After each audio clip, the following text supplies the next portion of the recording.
नमस्कार, मी संस्कृती आणि आपण पाहत आहात नवा मराठा। तर पाहूयात अहिल्यानगर जिल्ह्यातील महत्त्वाच्या घडामोडी। बातमीपत्राच्या सुरुवातीला एक अत्यंत महत्त्वाची बातमी आहे। महाराष्ट्र इमारत आणि इतर बांधकाम कामगार कल्याणकारी मंडळाचे काम नियमानुसार होत नसल्याच्या निषेधार्थ अहमदनगर जिल्हा इमारत आणि इतर बांधकाम कामगार संघटनेच्या वतीने आज जिल्हाधिकारी कार्यालयासमोर बेमुदत धरणे आंदोलन सुरू करण्यात आले आहे। तर यावेळी कामकाजात सुधारणा करावी अशी मागणी आंदोलनकर्त्यांनी केली आहे। तर पाहूयात या संदर्भात सविस्तर व्हिडिओ। मी अहमदनगर जिल्हा इमारत बांधकाम कामगार संघटनेचा सरचिटणीस मंजूर आहे। आज आम्ही बांधकाम कामगारांच्या कल्याणकारी मंडळाच्या ज्या काही योजना आहेत या योजनाचं जे काही कामकाज आहे हे सहाय्यक कामगार आयुक्त कार्यालयातून चालतो, मात्र नियमानुसार हे कामकाज चालत नाही। आम्ही वारंवार याची मागणी करून देखील सदर कार्यालय कोणती दखल न घेत नसल्यामुळं आम्ही आज त्यांना रितसर मान्य जिल्हाधिकारी साहेबांना रितसर नोटीस देऊन सदरचे धरणे आंदोलन सुरू केले आहे। यामध्ये आमची प्रामुख्याने मागणी आहे की हे जे बांधकाम कामगार कल्याणकारी मंडळ आहे त्याचे जे काही नियम आहेत अधिकारी बदलते, नियम बदलतात। आज 13 तालुक्यामध्ये वेगवेगळ्या कार्यालय तयार झाले त्याची आणि प्रत्येक कार्यालयात वेगवेगळे नियम यांनी तयार करून कामगारांची पिळवणूक या मंडळाने सुरू केली आहे। ही पिळवणूक तातडीने थांबवावी। जे काही मंडळांनी जे काही निकष ठरवून दिले आहेत त्या निकषाप्रमाणे सदरचं कामकाज करावं। तर आज आम्ही प्राथमिक स्वरूपात आमचे हजारो संख्येने कामगार आहेत, परंतु आम्ही आज फक्त प्रमुख पदाधिकारी म्हणून बसलो आहोत। पण एवढ्या तातडीने जर यांनी जर दखल नाही घेतली तर आम्ही खूप मोठ्या प्रमाणात कामगारांना बोलून सदरचे आंदोलन हे मोठ्या प्रमाणात तीव्र स्वरूपात करू। याची सर्व जबाबदारी प्रशासनाची राहील, याची सर्व प्रशासनाला नोंद घ्यावी विनंती। स्तरावर जे सुविधा केंद्र चालू केलेलं आहे त्या ठिकाणी मोठ्या प्रमाणात कामगारांची पिळवणूक किंवा त्यांना वारंवार तिथं जाऊन चक्कर मारावे लागतात, त्यांना खूप त्रास सहन करावा लागतो। हा त्रास शासनाने त्याची वेळेत दखल घेऊन त्याचे निकष किंवा त्याच्या चौकशी करून तो त्रास कसा कमी करता येईल याची शासनाने जरूर दखल घ्यावी आणि कामगारांना न्याय कसा मिळेल याच्याकडे शासनाने लक्ष द्यावं अशी विनंती आम्ही शासनाला करत आहोत। आणि त्यांनी जर त्याच्याकडे लक्ष नाही दिलं तर तालुका स्तरावरून मोठ्या प्रमाणात आंदोलने सुरू करण्यात येतील आणि कामगार मोठ्या प्रमाणात या आंदोलनात सहभाग नोंदवेल।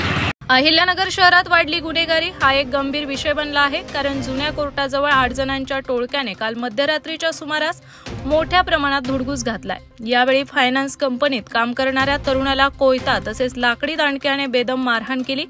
त्याच्या मित्रांनाही शिवीगाळ दमदाटी करत परिसरात दहशत पसरवण्यासाठी 4 चाकी वाहनाच्या काचा फोडून नुकसान केल्याची घटना घडली आहे। या प्रकरणी कोतवाली पोलिसांनी 8 जणांच्या विरुद्ध गुन्हा दाखल केलाय। या मारहाणीत आरिफ गयासुद्दीन शेख हा तरुण जखमी झाला आहे, त्याच्यावर सध्या रुग्णालयात उपचार सुरू आहेत। रामभक्तांसाठी महत्त्वाची बातमी आहे। अहिल्यानगर शहरात काही समाजकंटकांनी केलेल्या दगडफेकीमुळे पोलीस प्रशासनाने शहरातून श्रीरामनवमी निमित्त काढण्यात येणाऱ्या मिरवणुकीच्या मार्गात बदल केलेला आहे, मात्र त्यानंतर रामभक्तांमध्ये नाराजी पसरली आहे। अशातच आता मिरवणूक पुन्हा शहरातील पारंपरिक मार्गावरून सुरू होण्यासाठी पोलिसांनी जिल्हा प्रशासनाकडून परवानगी मिळवून द्यावी अशी मागणी हिंदू राष्ट्र सेनेच्या शिष्टमंडळाने आमदार संग्राम जगताप यांच्याकडे निवेदनाद्वारे केली आहे। जय श्रीराम। आज हिंदू राष्ट्र सेनेच्या वतीने आपले नगर शहराचे लोकप्रतिनिधी हिंदू जननायक आमदार संग्राम भैया जगताप यांना त्यांना निवेदन देण्यात आलं की गेल्या अनेक वर्षापासून हिंदू राष्ट्र सेना व काही काळात हिंदुवादी संघटना सकल हिंदू समाज हे नगर शहरातून श्रीरामनवमीचे मिरवणूक मोठ्या उत्साहात काढत असतात। त्याच्यामध्ये नगरचे सर्व महिला असतील, सर्व बांधव असतील आणि सर्व ज्येष्ठ मंडळी असेल, म्हणजे सर्व नगरकर सर्व हिंदू बांधव मोठ्या संख्येने अशा मिरवणुकीमध्ये त्या सहभागी होतात। पण 2015 साली जेव्हा हिंदू राष्ट्र सेनेची मिरवणूक नगर शहरातून निघाली आणि ती आशा टॉकी चौकात आली तर काही समाजकंटकांनी त्याच्यावर दगडफेक करण्याचा प्रयत्न केला व 2-4 दगड त्यांनी फेकले। मग त्याच्यानंतर पोलीस प्रशासनाने तो एक चौकापुरता जो विषय आहे आणि काही समाजकंटकांना घाबरून असंच म्हणता येईल। काही समाजकंटकांना घाबरून की त्या मार्ग मिरवणुकीचा बदलला आणि आम्हाला दुसऱ्या मार्गाने नेलं, ज्याने की करून की जो जुना बाजार मार्ग त्यांनी आम्हाला जो दिलेला आहे त्या मार्गातून एक तो अतिशय अरुंद मार्ग आहे आणि त्या मार्गातून जाताना हजारो पब्लिक लाखो पब्लिक त्या मार्गातून जात असते आणि उद्या कदाचित तिथे जर काही असा प्रकार घडला तर चेंगराचेंगरी होऊन अनेकांचे जीव जातील व काही कोणाला म्हणजे दुखापत झाली, हॉस्पिटलमध्ये न्यायची वेळ आली, ॲम्ब्युलन्सही तिथून जाणार नाही। तर आम्ही संग्राम भैयांना विनंती केली की आता आपल्या अख्ख्या महाराष्ट्रामध्ये देशामध्ये हिंदुत्ववादी सरकार आहेत, भारताचे पंतप्रधान जे नरेंद्र मोदी आहेत, खमके गृहमंत्री अमित शाह साहेब आहेत, महाराष्ट्राचे मुख्यमंत्री एक बेधडक नेतृत्व आपले देवेंद्र फडणवीस साहेब आहे, गृहमंत्रीसुद्धा देवेंद्र फडणवीस साहेब आहे आणि आपल्या नगर शहरात हिंदुत्वामुळे विजय झालेले संग्राम भाई आज हिंदुत्वाची भूमिका घेऊन पुढे चालतात आहे। आज हिंदू जनतेला ते आधार देण्याचं काम करतात आणि पूर्व हिंदू जनता ही त्यांच्या पाठीमागे खंबीरपणे उभी आहेत। तर एक पूर्ण हिंदू समाजाचा विषय घेऊन आणि पूर्ण हिंदू समाजाच्या अस्तित्वाचा विषय घेऊन आम्ही भैयांकडे आलो होतो आणि आमचा जो मूळ मार्ग होता की आशा टॉकीज चौकातून तो मूळ मार्ग आम्हाला द्यावा की जेणेकरून आमची मिरवणूक ही व्यवस्थित होईल आणि मोठी जागा आम्हाला तिथून जायला भेटेल। एवढंच बोलतो, थांबतो। जय हिंद, जय महाराष्ट्र। खासदार संजय राऊत यांनी नागसाधूबद्दल केलेल्या वक्तव्याचे पडसाद अहिल्यानगर शहरात देखील उमटत आहे।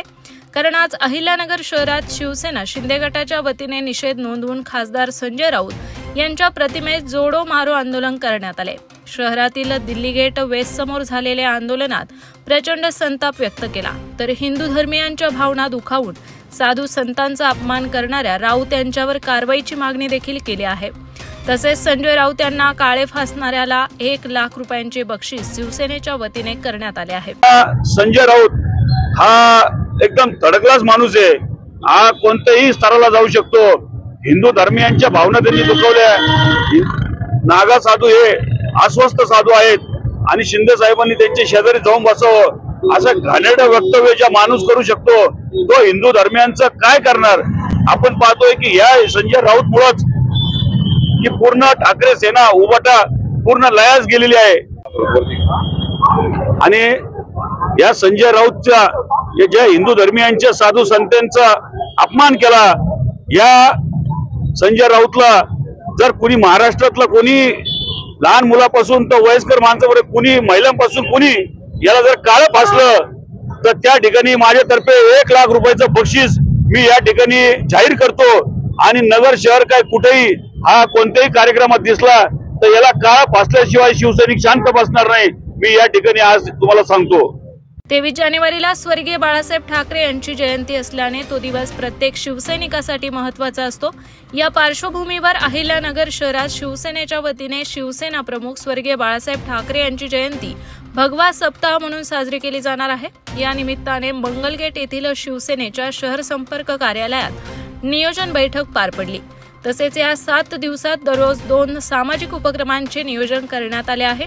या संदर्भात दिग्गजांनी प्रतिक्रिया दिलेली आहेत, तर पाहूयात। कुलस्वामिनी आई तुळजाभवानी माता, महाराष्ट्राचा आराध्य दैवत छत्रपती शिवाजी महाराज, हिंदू हृदय सम्राट वंदनीय बाळासाहेब ठाकरे यांची 23 तारखेला जयंती।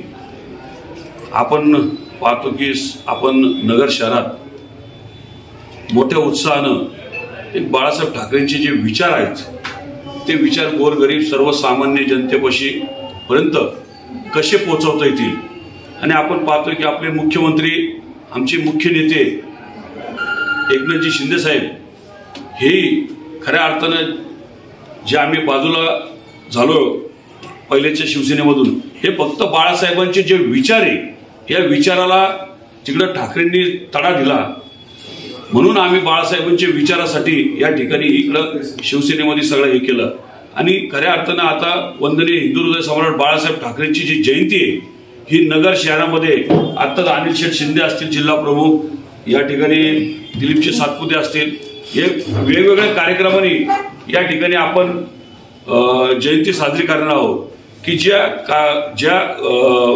बाळासाहेबांचे विचार होते, वंचित, गोरगरीब, कष्टकरू, मूकबधीर, अपंग ह्या लोकांसाठी खऱ्या अर्थानं काम केलं पाहिजे, समाजकारणाचं काम केलं पाहिजे।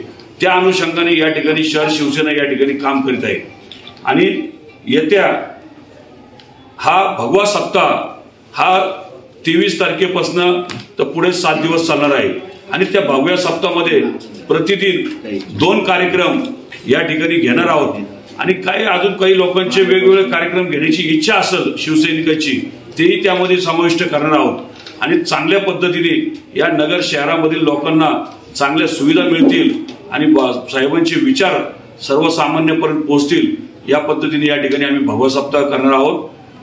जय हिंद, जय महाराष्ट्र. हिंदू हृदय सम्राट वंदनीय बाळासाहेब ठाकरे यांची 23 तारखेला जयंती आहे आणि या जयंतीनिमित्त भगवा सप्ताह हा कार्यक्रम शहर शिवसेनेच्या वतीने हाती घेण्यात आलेला आहे.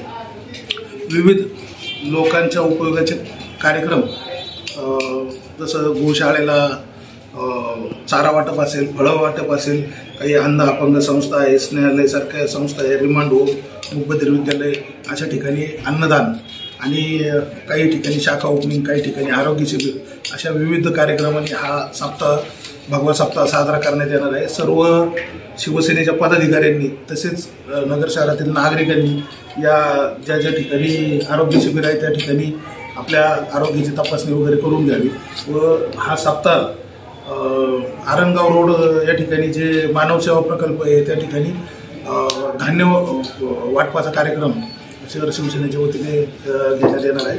तरी सर्व पदाधिकाऱ्यांनी व नागरिकांनी याचा लाभ घ्यावा. धन्यवाद. जयंतीनिमित्त आज या ठिकाणी शिवसेनेच्या पदाधिकाऱ्यांची बैठक आयोजित करण्यात आली. त्या प्रसंगी आमचे सचिन भाऊ जाधव असतील, दिलीपदादा सातपुते असतील, सुनील भाऊ आमचे नागबंदरे शहर प्रमुख, महेशजी लोंढे, अभिषेक भोसले, अमोल हुंबे, रविकांत गोंद्रे, शितोळे सर आणि आमचे सुनील भाऊ भिंगार दिवे उपशहर प्रमुख हे सगळे आणि कार्यकर्ते या ठिकाणी उपस्थित झाल्याबद्दल आणि भगवा सप्ताह बाळासाहेब ठाकरे जयंतीनिमित्त आम्ही सगळे शिवसेनेचे पदाधिकारी या ठिकाणी करणार आहोत. त्या प्रसंगी गोशाळा चारा हे आम्ही पांजरापोळ येथे त्या दिवशी 23 तारखेला करणार आहोत. सावली भूषणनगर त्या ठिकाणी फळे वाटपाचा कार्यक्रम करणार आहे आणि आरोग्य शिबिर आमचे महेश लोंढे त्या ठिकाणी आरोग्य शिबिर एक त्यांच्या प्रभागामध्ये करणार आहे. रिमांड होममध्ये फळे वाटपचा एक कार्यक्रम त्या ठिकाणी आम्ही करणार आहोत. स्नेहालयात फळे भोजनचा कार्यक्रम करणार. भिंगारमध्ये आरोग्य शिबिर त्या ठिकाणी आयोजित करणार. मूकबधीर विद्यालय MIDC या ठिकाणी देखील 100-150 त्या ठिकाणी विद्यार्थी असतात आणि आपले जे मनोरुग्ण आहेत आरणगावच्या त्या ठिकाणी देखील आम्ही त्यांचा जेवणाचा त्या ठिकाणी ते एक कार्यक्रम करणार आहोत. कारण की ते आरणगावची अशी वस्ती की त्या ठिकाणी जायला सुद्धा जागा नाही. एका शेतकऱ्यांनी तिथं जागा देऊन त्या मनोरुग्णांसाठी तिथं एक त्यांचे ट्रस्ट आहे आणि त्यांना ते त्या ठिकाणी शिकवतात. अशा गरजूंना देखील जाहिरातीने हे तर सगळ्या होतच राहत असतात, परंतु हे सामाजिक कार्य या ठिकाणी करण्याचा आमचा बाळासाहेबांचा जसं 80% समाजकारण आणि 20% राजकारण त्याच प्रकारे आणि टिळक रोड येथील मूकबधीर शाळेमध्ये अन्नदान आम्ही त्या ठिकाणी करणार आहोत. आणि दुसरी गोष्ट आणखी काही आता हे तुम्हाला प्राथमिक स्वरूपामध्ये आम्ही या ठिकाणी या गोष्टी सांगत आहोत आणि यानंतर आम्ही परत पदाधिकारी बसून आणखी कुठं काय हा भगवा सप्ताह हा 7 दिवस त्या ठिकाणी अत्यंत साहेबांचं निमित्त आम्ही शिवसेनेच्या वतीने त्या ठिकाणी प्रभावीपणे आम्ही करणार आहोत. एवढंच सांगून थांबतो. सेवानिवृत्त शिक्षकांसंदर्भात महत्त्वाची बातमी आहे. सेवानिवृत्त शिक्षकांची संघटना असलेल्या अहिल्यानगर पेन्शनर्स असोसिएशनच्या वतीने येत्या 24 जानेवारीला त्रैवार्षिक अधिवेशनाचे आयोजन करण्यात आले. सदर त्रैवार्षिक अधिवेशनाचे उद्घाटन सकाळी 11 वाजता शहरातील टिळक रोड लक्ष्मीनारायण मंगल कार्यालयात होणार आहे. तसेच या अधिवेशनासाठी संघटनेच्या सर्व सेवानिवृत्त शिक्षकांना सहभागी होण्याचे आवाहन जिल्हाध्यक्ष ठुबे आणि सरचिटणीस बंशी उबाळे यांनी केले आहे. अहमदनगर जिल्हा पेन्शन असोसिएशनचे त्रैवार्षिक अधिवेशन 24/1/2025 रोजी लक्ष्मीनारायण मंगल कार्यालय या ठिकाणी आयोजित केलेले आहे. सदर अधिवेशनासाठी आपले प्रतिनिधी म्हणून संग्राम भाया जगताप, माननीय शिवाजीराव कर्डिले, आमदार लंगे साहेब, तसेच आपल्या जिल्ह्यातील दोन्ही खासदार, एक खासदार शिक्षक होते, दुसरे खासदार शिक्षकाचाच मुलगा होते आणि यांनी आम्हाला भरघोस मदत करण्याचं आश्वासन दिलेलं आहे. शासनामधील तिन्ही प्रतिनिधी आपण या ठिकाणी येण्याबाबत त्यांना नम्र विनंती केलेली आहे आणि त्यांच्यासमोर आणि जिल्हा परिषद सर्व पदाधिकारी, शिवसाहेब, नंतर लेखावित्त अधिकारी मोरे साहेब यांनाही आम्ही भेटून त्यांना बी उपस्थित राहण्याबद्दलचं निवेदन दिलेलं आहे. आपले जे प्रश्न आहेत, प्रलंबित प्रश्न शासनाच्या प्रतिनिधीपुढं मांडून त्यावर चर्चा करून प्रश्न लवकरात लवकर कसे सुटतील याबाबत आपल्याला या अधिवेशनामध्ये प्रमुख विषय मांडायचे आहेत. तेव्हा या अधिवेशनामध्ये जास्तीत जास्त लोकांनी उपस्थित राहण्याचा प्रयत्न करावा. जे लोक आजारी असतील किंवा काही त्यांना व्याधी असतील ते नाही आले तर चालतील, परंतु 75च्या आतमधले जे लोक आहेत त्यांना मात्र नम्र विनंती आहे, त्यांनी अधिवेशनाला या. अधिवेशन चुकू नये. आपण संघटनेसाठी एक दिवस द्यावा अशी आपल्याला विनंती आहे. संघटना आपली आहे, प्रश्न सोडवण्यासाठी आपण प्रयत्न करतोय. संघटनेच्या हातामध्ये काय असतं? संघटनेच्या हातामध्ये अर्ज, विनंती, पाठपुरावा आणि शासन प्रशासन यांच्या पुढे विषय मांडणे आणि आपले प्रश्न सोडवणूक करून घेणे अशा प्रकारचं काम संघटनेचं असतं. आपण यापूर्वी संघटनेने अनेक कामे केलेली आहेत. त्याच्या आपण अहवालामध्ये ते केलेले कामाचा आढावा पण दिलेला आहे आणि पुढील 3 वर्षात आपल्याला काय करायचे आहे हे सुद्धा आपण अहवालामध्ये छापलेले आहे. आगामी काळामध्ये आपल्याला जे कामे करायचे आहेत त्यामध्ये प्रामुख्याने प्रलंबित आर्थिक प्रश्न ते सोडवायचे आहेतच आहेत, परंतु आपल्याला महत्त्वाचा भाग म्हणजे नगरमध्ये आपल्याला जागा मिळवणे आणि त्या ठिकाणी सेवानिवृत्तांसाठी भवन उभा करणे. त्यासाठी माननीय खासदार लंके साहेबांनी 51 लाख रुपयाचे जाहीर केलेले आहे देणगी आणि म्हणून जागेसाठी आपला प्रयत्न आहे.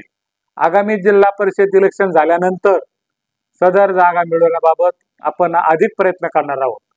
आता सध्या आम्ही शिवसाहेबांना आणि कलेक्टर साहेबांना पत्र दिलेले आहेत, परंतु त्याला फारशी गती आलेली नाही. म्हणून आपलं उद्दिष्ट महत्त्वाचं आहे की आपल्याला नगरमध्ये सेवानिवृत्त शिक्षकांसाठी भवन बांधणे महत्त्वाचं आहे. त्यानंतर दुसरा आपला उद्दिष्ट आहे की आपल्याला कलम 80 खाली आपली नोंदणी संघटनेची करायची आहे. त्यामध्ये आपल्याला इन्कम टॅक्समधून भरपूर रक्कम मिळू शकते आणि तो जर प्रयत्न आपला यशस्वी झाला तर आपल्या संघटनेचं आर्थिक पाठबळ अतिशय भक्कम होईल आणि संघटना अतिशय ताकदवान होईल. त्याचा फायदा आपल्या सेवानिवृत्त शिक्षकांना होईल. अशा प्रकारचे 2 महत्त्वाचे उद्दिष्ट आपण ठेवलेले आहेतच आणि ते उद्दिष्ट साध्य करण्यासाठी आपल्या सर्वांची अतिशय गरज आहे. त्याचप्रमाणे नगरपालिका शिक्षकांना 100% अनुदान मिळले पाहिजे, त्यांचे पगार वेळेवर झाले पाहिजेत. ते सुद्धा आपल्या महाराष्ट्रातीलच शिक्षक आहेत, त्यांच्यावर फार मोठा अन्याय होतो. तो अन्याय दूर होण्यासाठी प्रयत्न झाले पाहिजेत. त्या अशा प्रकारचे आपले प्रश्न घेऊन आपण त्रैवार्षिक अधिवेशनाला सामोरं जात आहोत. त्यासाठी आपल्याला प्रसंगी काही प्रश्नासाठी दिल्लीला जायची वेळ आली तरी आपण अर्थमंत्री निर्मला सीतारामन यांना सुद्धा भेटणार आहोत. कारण अंश राशीकरणाची मुदत 15 वर्षाऐवजी 11 वर्ष 6 महिने करणे याचे आदेश आपल्याला केंद्र सरकारने काढले पाहिजे. म्हणून दिल्लीला सुद्धा आपण जाण्याचा प्रयत्न करणार आहोत.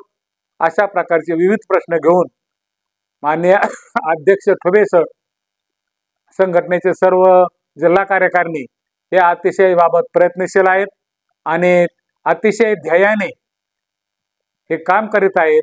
यासाठी ते संघटनेसाठी भरपूर वेळ देतात, अतिशय धावपळ करतात आणि प्रश्न सोडवण्यासाठी अतिशय मेहनत घेतात. म्हणून आपण सर्वांनी सुद्धा या कार्यक्रमासाठी उपस्थित राहावे ही नम्र विनंती. हे अधिवेशन लक्ष्मीनारायण मंगल कार्यालय या ठिकाणी टिळक रोडला 24/1/2025 रोजी ठीक 11 वाजता आपण उपस्थित राहावे. भोजनाची सोय केलेली आहे. सर्वांनी फक्त शिस्त पाळा आणि भोजनाचा आस्वाद घ्या अशी विनंती करतो. अहमदनगर जिल्हा पेन्शनर असोसिएशनचं त्रैवार्षिक अधिवेशन लक्ष्मीनारायण मंगल कार्यालय टिळक रोड अहमदनगर या ठिकाणी 24 जानेवारी 25 रोजी ठीक 11 वाजता होणार आहे. सदर कार्यक्रमाला राज्याचे अध्यक्ष ND मारणे हे अध्यक्षस्थान भूषवणार आहेत. राज्याच्या संघटनेला 67 वर्ष स्थापना होऊन झालेली आहेत. अहमदनगर जिल्ह्याच्या संघटनेला 40 वर्ष स्थापना होऊन झालेली आहे. ही संघटना राज्याला सुद्धा बांधलेली असून मुंबईमध्ये गदी कुलथे यांच्या अध्यक्षतेखाली पेन्शनर असोसिएशनचं कार्यालय मंत्रालयाच्या समोर असून संघटना तालुका संघ, जिल्हा संघाला, जिल्हा संघ राज्य संघाला आणि राज्य संघ मुंबईच्या संघटनेला जोडलेला आहे. संघटनेच्या माध्यमातून शिक्षकांचे आणि पेन्शनरांचे सर्व प्रश्न सोडवण्याच्या दृष्टीनं सातत्यानं प्रयत्न केला जातो. अहमदनगर जिल्हा शिक्षक संघटनेनं कैलासवासी गरा पोखरकर व कैलासवासी सोसा गायकवाड यांच्या नेतृत्वाखाली ही संघटना भक्कमपणे बांधलेली असून 8000 सभासद या संघटनेचे सभासद आहेत. पहिल्यांदा 14/11/22 रोजी माझी जिल्हा संघटनेच्या अध्यक्षपदी निवड झाली. त्यानंतर उबाळे साहेबांच्या आणि आमच्या दोघांच्या माध्यमातून, जिल्हा कार्यकारिणीच्या माध्यमातून आणि तालुका संघाच्या कार्यकारिणीच्या माध्यमातून आम्ही शिक्षकांचे प्रलंबित प्रश्न सोडवण्याचा सातत्यानं प्रयत्न केलेला आहे. पहिला जो प्रश्न होता, राज्य संघानं हातात घेतलेला डिमटेन शिक्षकांना पेन्शन मिळत नव्हती, त्याच्यासाठी आम्ही सुप्रीम कोर्टापर्यंत गेलो आणि जिल्ह्यातील 40 शिक्षकांना पेन्शन बसवली आणि त्यांना पेन्शनचा फरक मिळवून दिला. त्याच्यानंतर 1 तारखेला पेन्शन कशी होईल यासाठी सातत्यानं प्रयत्न केला. आता पेन्शन 5 तारखेपर्यंत होते. अपवादात्मक स्थितीत माग पुढे होते, परंतु पेन्शन 1 तारखेला झाली पाहिजे ही आमची आग्रही मागणी आहे. त्यासाठी उद्याच्या अधिवेशनात आम्ही मंत्री, खासदार यांच्या कानावर ही गोष्ट घालणार आहोत. त्याच्यानंतर पेंडिंग 7व्या वेतन आयोगाचा 3रा, 4था आणि 5वा हप्ता सुद्धा आम्ही वेळेत मिळवून दिलेला आहे. त्याच्यानंतर 2/11/22 रोजी शिक्षकांचे प्रलंबित प्रश्न सोडवण्यासाठी पुण्याच्या शिक्षण संचालक कार्यालयासमोर आमच्या संघटनेने 1 दिवसाचं लाक्षणिक उपोषण केलेलं आहे. त्याच्यानंतर 27 डिसेंबर 24 रोजी आम्ही 80, 85, 90 या शिक्षकांना केंद्राप्रमाणे पेन्शन वाढ मिळाली पाहिजे यासाठी धरणे आंदोलन आयोजित केलेलं होतं. परंतु त्यावेळेला नागपूर या ठिकाणी हिवाळी अधिवेशन चालू होतं. मुख्यमंत्री एकनाथराव शिंदे होते. त्यांनी अधिवेशनामध्ये आम्हाला विनंती केली की तुम्ही आझाद मैदानावर उपोषण करू नका, मी तुमची 80च्या पुढच्या वयाची मागणी मान्य करतो. त्याप्रमाणे 80च्या पुढच्या 100 पर्यंतच्या शिक्षकांना सुमारे 2000 पासून 8000 पर्यंत पेन्शन वाढ झालेली आहे. हे संघटनेचं खूप मोठं यश आहे आणि अशा प्रकारच्या आम्ही संघटनेच्या माध्यमातून सगळे प्रश्न सातत्यानं कसे सुटतील यासाठी सातत्यानं प्रयत्न करत असतो. आणि संघटना ही व्यक्तीवर चालत नाही. संघटनेच्या पाठीमागं तालुका संघ, जिल्हा संघ, राज्य संघ आणि समन्वय समिती, आमची संघटना फार दिल्लीपर्यंत बांधलेली आहे. म्हणून या संघटनेवर सर्व सभासदांनी विश्वास ठेवून उद्याचं अधिवेशन अत्यंत यशस्वीरित्या पार पाडण्यासाठी संघटनेला सहकार्य करावं अशा प्रकारची विनंती मी या जिल्ह्यातील येळेकर साहेब, नंतर भास्कर पाटील आणि मोरे साहेब हे सुद्धा आम्हाला सातत्यानं हे अधिकारी मदत करत असतात. त्यांचाही मदतीचा आम्हाला उपयोग होतो. आताच नुकतंच संगणकाच्या ज्या रकमा 4 कोटी रुपये कापलेले आहेत ते परत मिळण्याबाबत शिक्षण संचालक पुणे यांच्याकडून आम्ही पाठपुरावा करून पत्र प्राप्त केलेलं आहे. लवकरच त्या संगणकाच्या रकमाही लोकांना परत देण्याच्या संदर्भात आदेश निर्गमित जिल्हा परिषद अहमदनगर करेल, अशा प्रकारचे आशय या प्रसंगी व्यक्त करतो.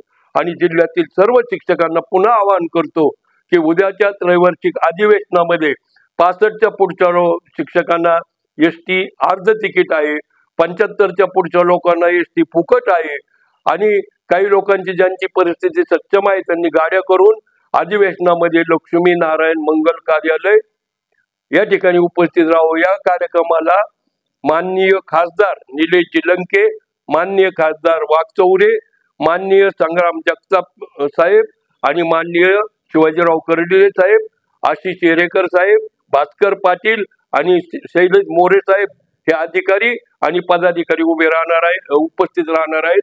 राज्यातील नाशिक विभागातील सर्व अध्यक्ष या अधिवेशनासाठी येणार आहेत. तरी आपण सगळ्यांनी या ठिकाणी उपस्थित राहावं ही आणि आणखीन विठ्ठलराव मोरे आमदार हे उपस्थित राहणार, विठ्ठलराव लंगे हे उपस्थित राहणार आहेत. तरी या अधिवेशनासाठी मोठ्या संख्येने उपस्थित राहून अधिवेशन पार पाडण्यासाठी सगळ्यांनी संघटनेला अत्यंत चांगल्या पद्धतीने पाठबळ द्यावं, अशा प्रकारचे अध्यक्ष म्हणून मी सगळ्यांना विनंती करतो. कचरा वेचक कामगारांसाठी महत्त्वाची बातमी आहे. केंद्र सरकार आणि राज्य सरकारकडे राज्यातील कचरा वेचक कामगारांचा अधिकृत आकडा नसल्याने ऑल इंडिया कचरा वेचक संघटनेच्या माध्यमातून महाराष्ट्रात ऑनलाईन कचरा वेचकांची नोंदणी सुरू करण्यात आली आहे. शासनाच्या कल्याणकारी योजनांचा लाभ कचरा वेचकांना मिळण्याच्या उद्देशाने ही नोंदणी सुरू असून या पार्श्वभूमीवर कागद, काच, पत्रा, कष्टकरी पंचायतच्या माध्यमातून शहरातील कचरा वेचकांची नोंदणी सुरू करण्यात आली आहे. तसेच कचरा वेचक कामगारांची नोंद झाल्यास त्यांना शासनाकडून विशेष योजना देखील राबवल्या जाणार आहेत. आज सिद्धार्थनगर या भागामध्ये कागद, काच, पत्रा, कष्टकरी पंचायत च्या वतीने कचरा वेचक महिलांचं नाव नोंदणी अभियान सुरू केलं. याचे उद्घाटक अनिल शेकटकर साहेब, प्रमुख पाहुणे असंघटित कामगाराचे नेते बाळासाहेब हे उपस्थित राहिले आणि चांगला प्रतिसाद मिळाला. यापुढे अहमदनगर जिल्ह्यामध्ये हे अभियान चालू राहील. प्रत्येक कष्टकरूची नोंद कशी होईल तशी ही आज कष्टकऱ्यांचे नेते जी माझ्या संगती आहेत, आज जो कार्यक्रम झाला याची सुरुवात आज सिद्धार्थनगर मधील महालक्ष्मी मंदिरातून सुरू झालेली आहे. यापुढे जो कष्टकरी समाज आहे, सफाई कामगार आहे, झाडूवाले आहेत, कचरा वेचक आहे, मात्र्यावाले आहेत, या प्रत्येक महिलेच्या दारात जाऊन आम्ही तिच्याशी समन्वयाने विचार करणार. बाई, कुठली जर योजना असेल त्या योजनेचा तुला लाभ घ्यायचा आहे, माझ्या भगिनीला त्या योजनेचे प्रत्येक पाऊल कसं पुढे यशस्वी होईल यासाठी ही सुरुवात आहे. तरी या सिद्धार्थनगर मध्ये महिलांनी चांगल्या पद्धतीने ही नाव नोंद करून घ्यावी यासाठी गर्दी केली. आणि ही जी नेते मंडळी आहेत, अनिल भाऊ शेकटकर असतील, बाळासाहेब ओडागळे साहेब असतील, यापुढे हे सक्रिय या श्रमिक लोकांसाठी, श्रमजीवी लोकांसाठी, कष्टकरी लोकांसाठी हे अभियान सुरू केले आहे. तर हे जिल्ह्यामध्ये हे अभियान यशस्वी होण्यासाठी आम्ही प्रयत्न करू. धन्यवाद. काचपत्रे वेचक अभियान योजनेअंतर्गत या ठिकाणी जे काचपत्रे गोळा करणार आहेत त्यांचं या ठिकाणी रीतसर नोंदणी करून शासन दरबारी त्यांना आर्थिक लाभ कसा मिळावा या दृष्टीनं आमच्या जिल्ह्याचे नेते भाऊसाहेबजी उडणशिवे साहेब व त्याचबरोबर हमाल माथाडी कामगारांचे जिल्ह्याचे नेते आमचे बाळासाहेबजी वडावळे साहेब यांच्या नेतृत्वाखाली आज सिद्धार्थनगर परिसर महालक्ष्मी मंदिर या ठिकाणी काचपत्रे गोळा करणारी जे महिला भगिनी आहेत यांच्या उत्थानाकरिता, यांच्या पुढील योजनेकरता, शासनाच्या योजनेकरता या ठिकाणी शिबिर आयोजित करण्यात आलेलं आहे. आणि त्यामध्ये मोठ्या प्रमाणामध्ये महिला भगिनी उत्स्फूर्तपणे सहभागी होऊन आपली नोंदणी या ठिकाणी रीतसर करतायत। यामध्ये प्रामुख्यानं आज सिद्धार्थनगर झालेला आहे, त्याचबरोबर या इथून पुढील या जे आमचे नेते आहेत यांच्या माध्यमातून यांच्या नेतृत्वाखाली संपूर्ण नगर शहर व जिल्ह्यामध्ये ही योजना राबवून शासन दरबारी या या कष्टकऱ्यांना न्याय देण्याचं काम केलं जाईल असं या ठिकाणी आम्ही जाहीर करतो आणि थांबतो। जय हिंद, जय महाराष्ट्र। तर अशाच माहितीपूर्ण बातम्यांसाठी चॅनलला सबस्क्राईब नक्की करा।